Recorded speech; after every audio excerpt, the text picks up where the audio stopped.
You cut people off for broken promises, but you break them to yourself constantly. There is a difference when someone cancels plans, forgets what they said, shows up late without explanation. You feel betrayed. Your standards for others are absolute. Your standards for yourself are suggestions. You decided you would wake up early, work out consistently, stop wasting entire evenings scrolling. You made those promises with full intention, but you broke them by Tuesday, and you forgave yourself by Wednesday.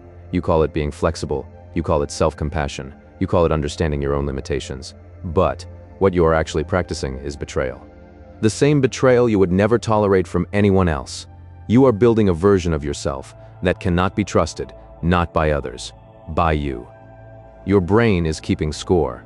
Every time you say you will do something and then do not do it, you lose credibility. Not with the world, with the only person whose opinion actually determines the quality of your entire life. Yourself. Therefore, every new promise feels hollow before you even finish making it. Every goal sits there like a performance you're rehearsing. Every plan becomes another thing you might do if you feel like it later. You already know this. You can feel it when you say the words out loud. There is no weight behind them anymore. You have taught yourself that your word means nothing, and you wonder why discipline feels impossible. You wonder why motivation disappears. You wonder why you cannot seem to change no matter how many times you restart. But the issue is not the system. The issue is not the method. The issue is not that you have not found the right strategy yet. The issue is that you do not believe yourself when you speak. Therefore, no framework will ever work. No accountability partner, no app, no motivational video at 2 in the morning. Because the person you need to trust has already proven they will not show up. You. This is not about willpower. This is about credibility. You would never stay friends with someone who constantly lies to you. You would never respect someone who says one thing and does another every single time. You would never invest emotional energy into someone who breaks every promise they make. But that is exactly how you treat yourself, and your brain is not stupid. It knows. It knows that when you say you will go to the gym tomorrow, you probably will not. It knows that when you say this is the last time you waste the day, it is not. It knows that the version of you making the promise is not the same version that will be asked to keep it. Therefore, it stops listening. You think the problem is laziness. You think the problem is lack of discipline.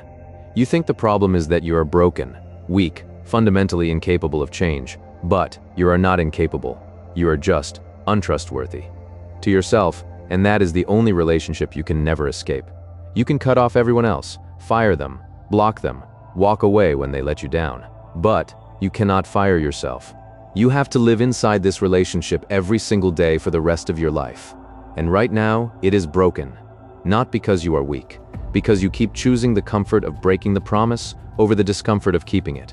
You keep choosing the immediate relief of staying in bed over the quiet pride of doing what you said you would do.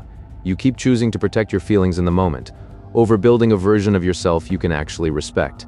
And every time you make that choice, the gap widens. The gap between who you say you are and who you actually are. Therefore, discipline does not feel empowering. It feels like proof that you were lying to yourself again. You do not need more motivation. You need to stop treating your own word like a suggestion. Because the moment you start keeping promises to yourself, the small ones, the ones nobody else will ever see, everything changes. Not because you suddenly have willpower, because you finally have credibility. You say you will do something and you do it. Not perfectly, not with massive results on day one, but you do it, and your brain starts paying attention again. It starts believing that when you speak, something might actually happen. Therefore, the next promise carries weight. The next goal feels possible. The next version of yourself starts to feel real. This is not about becoming disciplined overnight. This is about becoming someone you can trust, one kept promise at a time. You already know what you need to do. You have always known, always. Therefore, the question is not what to do.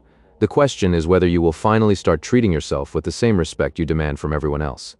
Because discipline is not punishment. Discipline is self-respect. And you cannot fix your life until you stop breaking promises to yourself